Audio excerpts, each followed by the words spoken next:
Krishna Hari ball. Welcome to religion of সনাতন channel. তো কথা হচ্ছে, আমি আপনাদের সাথে যে বিষয়টি শেয়ার করতে চাই সেটা হচ্ছে অত্যন্ত গুরুত্বপূর্ণ। অর্থাৎ আপনারা বাসায় বসে আপনারা কন্টিনিউয়াসলি পুরো শ্রীমদ্ ভগবদ গীতা শেষ করতে পারেন। অর্থাৎ আমি আপনাদেরকে এই বিষয়গুলো শেয়ার করব, অর্থাৎ প্রতিদিন কিছু শ্লোক শ্রীমদ্ ভগবদ গীতা থেকে দিব। হুম। আর আমি এখানে যে শ্লোকগুলো উচ্চারণ করব, এটা জাস্ট শব্দার্থগুলো জানার জন্য। আমি হয়তোবা অতটা পুঙ্খানুপুঙ্খভাবে সুর দিতে পারবো না, তাল দিতে পারবো না। তবে আমরা এটা বিষয়ে জানতে পারবো বা শ্রীমদ্ ভগবদ গীতা সম্পর্কে জানতে পারবো। তা হরে কৃষ্ণ। প্রথমেই মঙ্গলাচরণ। আর আপনি যদি এই চ্যানেলে নতুন হয়ে থাকেন অবশ্যই সাবস্ক্রাইব করবেন এবং কন্টিনিউয়াসলি যদি এই ভিডিওগুলো দেখেন, তাহলে আপনি বাসায় বসেও আপনি যদি গীতা নাও পড়তে পারেন, তারপরেও আপনি শ্রীমদ্ ভগবদ গীতা শেষ করতে পারবেন আমার সাথে যদি থাকেন। তো অবশ্যই আমার পাশে থাকবেন। হরে কৃষ্ণ। মুখবন্ধ, অর্থাৎ গীতা পাঠের আগে যে মন্ত্রগুলো বলতে হয় সেগুলো। ওম অজ্ঞানতিমিরান্ধস্য জ্ঞানাঞ্জন শলাকয়া চক্ষুরম মিলিতম যেন তস্मै শ্রীগুরুবে নমঃ। শ্রীচৈতন্যমনভীষ্টং স্থাপিতং যেন ভূতলে স্বয়ং রূপং কদা মह्यं দদাতি স্বপদান্তিকं। বন্দেऽহং শ্রীগুরু শ্রীযুতপদকমलं শ্রীগুরুবৈষ্ণবাঞ্চং শ্রীরূপং সাগরজাतं সগরগুণান্বিतं तं সজীবम् সাদ্বৈতং সবদূতং পরিজনসহিতং কৃষ্ণ চৈতন্য দেবং শ্রীরাধা কৃষ্ণ পদানস্য গণললিতা শ্রীবিশাখানিতাং চ। হে কৃষ্ণ করুণা সিন্ধু দীনবন্ধু জগৎপথে গোপীশ গোপিকাকান্ত রাধাকান্ত নমস্তুতে। তপ্ত কাঞ্চন গৌরাঙ্গী রাধে বৃন্দাবনেশ্বরী বৃষভানুসুতে দেবী প্রণমামি হরিপ্রিয়ে। পঞ্চকল্পতরুভৎস কৃপা সিন্ধুভৈব চ পতিতানাং পাবনেভ্यो বৈষ্ণবেভ্यो নমো নমঃ। জয় শ্রী কৃষ্ণ চৈতন্য প্রভু নিত্যানন্দ শ্রী অদ্বৈত গদাধর শিবসদি গৌর ভক্তবৃন্দ। হরে কৃষ্ণ কৃষ্ণ কৃষ্ণ হরে হরে, হরে রাম রাম রাম হরে হরে। নমো নমঃ ভগবতে বাসুদেবায়, নমো নমঃ ভগবতে বাসুদেবায়, নমো নমঃ ভগবতে বাসুদেবায়। অর্থাৎ আমরা আজকে যে বিষয়গুলো জানবো সেগুলো হচ্ছে শ্রীমদ্ ভগবদ গীতা যথাযথ প্রথম অধ্যায়, প্রথম অধ্যায়ের বিষাদ যোগ, প্রথম অধ্যায় বিষাদ যোগ শ্লোক নম্বর হচ্ছে 29। শ্লোক নম্বর কত? 29। আমরা দেখি 29 নম্বরে কি রয়েছে। হ্যাঁ, 29 নম্বরে এই যে 29 নম্বর। বেপুথ চ শরীরে মে রমহর্ষ চ জায়তে গান্ডীবম সংস্রতে হস্ততাৎ তকচ এব পরিদহতে। অনুবাদটা আমরা দেখি যে আমার সর্বশরীর কম্পিত এবং রোমাঞ্চিত হচ্ছে, আমার হাত থেকে গান্ডীব খসে পড়ছে এবং ত্বক যেন জ্বলে যাচ্ছে। এই কথা কে বলতেছে? অর্জুন পরমেশ্বর ভগবান শ্রীকৃষ্ণকে এই কথা বলতেছে, যখন তিনি দেখলো যে তার সামনে যুদ্ধ করার মানসে তার আত্মীয় পরিজন সবাই উপস্থিত হয়েছে। তখন তিনি এই কথা বলল যে আমার সর্বশরীর কম্পিত এবং রোমাঞ্চিত হচ্ছে, আমার হাত থেকে গান্ডীব খসে পড়ছে এবং ত্বক যেন জ্বলে যাচ্ছে। তারপরে কি 30 নাম্বার, 30-এ কি বলতেছে?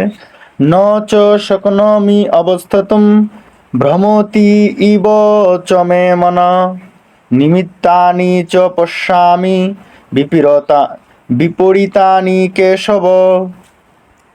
এটা যদি অনুবাদটা আমরা দেখি, বলতেছে হে কেশব, আমি এখন আর স্থির থাকতে পারছি না, আমি আত্মবিস্মৃত হচ্ছি এবং আমার চিত্ত উদ্ভ্রান্ত হচ্ছে। হে কেশী দানবহন্ত শ্রীকৃষ্ণ, আমি কেবল অমঙ্গল সূচক লক্ষণ সমূহ দর্শন করছি। অর্থাৎ কে বলতেছে? অর্জুন বলতেছে যে হে কেশব, আমি এখন আর স্থির থাকতে পারতেছি না, আমি আত্মবিস্মৃত হচ্ছি এবং আমার চিত্ত উদ্ভ্রান্ত হচ্ছে। হে কেশী দানবহন্তা শ্রীকৃষ্ণ, আমি কেবল অমঙ্গল সূচক লক্ষণ সমূহ দর্শন করছি। 31 নম্বর, ন চ ন চ শ্রেয় অনুপশ্যামি হত্যবা স্বজনম আহবে, ন কাঙ্ক্ষে বিজয়ম কৃষ্ণ, ন চ রাজ্যম সুখানি চ। অর্থাৎ অনুবাদটা যদি আমরা দেখি, অনুবাদটা হচ্ছে যে হে কৃষ্ণ, যুদ্ধে আত্মীয় স্বজনদের নিধন করা শ্রেয়স্কর দেখছি না।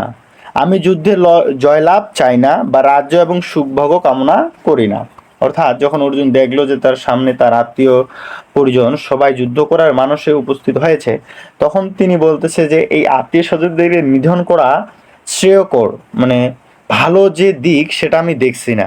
আমি যুদ্ধে জয়লাভ করতে চাই না এবং রাজ্য সুখ ভোগ করতেও চাই না। এই কথাটা বলতেছে। কে বলতেছে? অর্জুন বলতেছে। এবং তারপরে 32 থেকে 35 নম্বর শ্লোক একবারই দেওয়া রয়েছে, সেটা আমরা একটু দেখি। কি দেওয়া আছে? কিম ন রাজ্যন গোবিন্দ, কিম ভৌগে জীবেতেন বা যেসাম অর্থে কাঙ্ক্ষিতম ন রাজ্যম ভোগা সুখানি চতে, ইমে অবস্থিতা যুদ্ধে প্রণামা ত্যক্তা ধনানি চ আচার্য পিতরঃ পুত্রা তথা এব চ পিতামহ মাতুলা শ্বশুরা পুত্র শল্য সম্বন্ধিন তথা এতান ন হন্তম ইচ্ছামি ঘনত্ব ওপি মধুসূদন ওপি ত্রৈলোক্য রাজস্ব হ্যাত কিমনু মহিকীর্তে ধার্তরাষ্ট্রন ন নিহিত ধার্তরাষ্ট্রন ন কা প্রীতি সৎ জনার্ধন। আমরা যদি অনুবাদটা দেখি, বলতেছে হে গোবিন্দ, রাজ্য কি প্রয়োজন, আর সুখভোগ বা জীবন ধারণেরই বা কি প্রয়োজন, যখন দেখছি যাদের জন্য রাজ্য এবং ভোগ সুখের কামনা তারা সকলেই এই রণক্ষেত্রে আজ উপস্থিত। হে মধুসূদন, যখন আচার্য, পিতৃব্য, পুত্র, পিতামহ, মাতুল, শ্বশুর, পুত্র, শাল্যক ও আত্মীয় স্বজন সকলেই প্রাণ ও ধনাদির আশা পরিত্যাগ করে আমার সামনে যুদ্ধে উপস্থিত হয়েছে, তখন তারা আমাকে বধ করলেও আমি তাদের হত্যা করতে চাইব কেন? হে হে সমস্ত জীবের প্রতিপালক জনার্দন, পৃথিবীর তো কোথায় নেই, এমনকি সমগ্র ত্রিভুবনের বিনিময়ে আমি যুদ্ধ করতে প্রস্তুত নই। ধৃতরাষ্ট্রের পুত্রদের নিধন করে কি সন্তোষ আমরা লাভ করতে পারবো?